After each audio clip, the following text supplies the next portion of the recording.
Sir sir sir sir sir sir Bigg Boss ನೋಡ್ತೀರಾ sir? ಯಾರು win ಆಗ್ಬೇಕು ನಿಮಗೆ? ನನಗೆ ಕಣ್ಣೇ ಕಾಣಲ್ಲ ಕಣವ, ನಾ ಬಿಗ್ ಬಾಸ್ನ ಹೆಂಗೆ ನೋಡಲಿ? ಅಯ್ಯೋ ಸಾರಿ ಸರ್, ನಿಮ್ಮ ಫೋನ್ ಕೊಡ್ತೀರಾ ಅಟ್ಲೀಸ್ಟ್ ನನ್ನ ಫೇವ್ರೇಟ್ ಕಂಟೆಸ್ಟೆಂಟ್ಗೆ ವೋಟ್ ಮಾಡಿ ವಿನ್ ಮಾಡ್ಸೋಣ ಅಂತ. ತಗೊಳವ, ಈ ಫೋನಲ್ಲಿ ಏನಾದರೂ ಓಟ್ ಹಾಕೊಳಕ್ಕಾದ್ರೆ ಹಾಕೊಳವ. ಅಯ್ಯೋ ಸರ್, ನಿಮ್ಮ ಹತ್ರ ಸ್ಮಾರ್ಟ್ ಫೋನು ಇಲ್ಲ, ಕಣ್ಣು ಕಾಣಿಸಲ್ಲ, ಹೆಂಗ್ ಸರ್ ಎಂಟರ್ಟೈನ್ಮೆಂಟ್ ನಿಮಗೆ ಲೈಫಲ್ಲಿ? ಕಣ್ಣೀರು ನೀವು ತಗೋತಾರೆ ಎಂಟರ್ಟೈನ್ಮೆಂಟೇ ಸಾಕು ಬಿಡವ, ನನಗೆ ಯಾಕೆ? ಸರ್ ಚಿಕ್ಕ ವಯಸ್ಸಿಂದನೂ ಕಣ್ಣಿಲ್ವಾ ನಿಮಗೆ? ಇಲ್ಲ, ಹುಟ್ಟಾಗಿಂದ ಕಣ್ಣಿಲ್ಲ ಕಣವ, ಅದಕ್ಕೆ ನಮ್ಮಪ್ಪ ನನಗೆ ಬ್ಯಾಡದರೆ ಕಣ್ಣಪ್ಪ ಅಂತ ಹೆಸರಿಟ್ಬಿಟ್ಟವನೆ. ಸರಿ ಸರ್, ಇವಾಗ ಫೈನಲ್ ಆಗಿ 6 ಜನ ಇದ್ದಾರೆ. ಗಿಲ್ಲಿ, ರಕ್ಷಿತಾ, ರಘು, ಅಶ್ವಿನಿ, ಧನುಷ್ ಮತ್ತೆ ಕಾವ್ಯ. ಈ 6 ಜನದಲ್ಲಿ ಯಾರ್ದಾದ್ರೂ ಒಂದು ಹೆಸರು ಗೆಸ್ ಮಾಡಿ ಹೇಳಿ ಸರ್, ಯಾರು ವಿನ್ ಆಗ್ತಾರೆ ಅಂತ.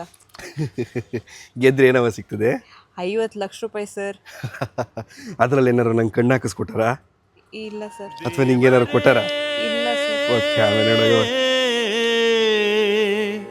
ಅಗಾಧ ನಿನ್ನ ಮಹಿಮೆಯ ಕಡಲು